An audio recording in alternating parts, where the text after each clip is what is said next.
This comes after the restaurant recently announced its closure among a list of other downtown businesses. Yeah, WFMY News 2's Manning Frank sat down with downtown Greensboro Incorporated President Zack Matheny about the recent closures and next steps.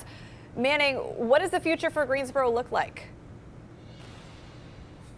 Well, the future for the city of Greensboro is a broad question we will not be answering today, but for downtown Greensboro in particular, well, I'm sure many of you have been made aware, especially this past January has been really difficult with some closures and soon to be closures like Seal and SCO.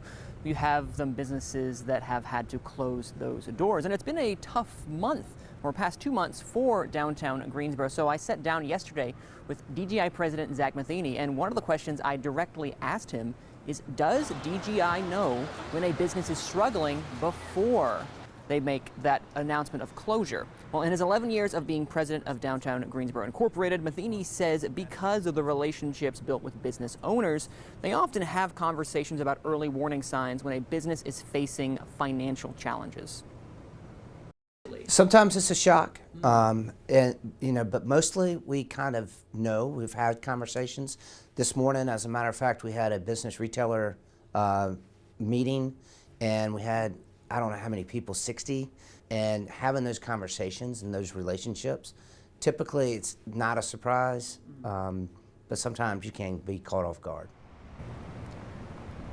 But knowing a business is struggling and being able to prevent a closure are two different things. Now, since DGI doesn't control leases or rents or even parking rates, Matheny says the organization focuses on practical support when they're notified of a struggling business.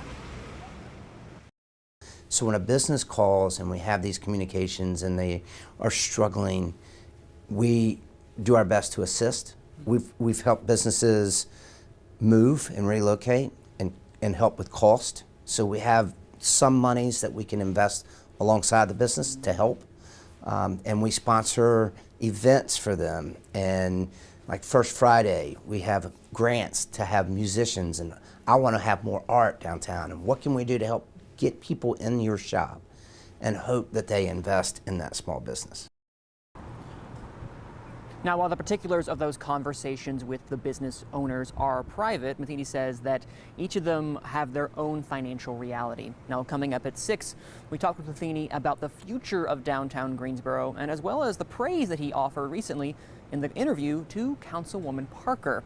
Live in downtown Greensboro, I'm Manning Franks, WFMY News 2.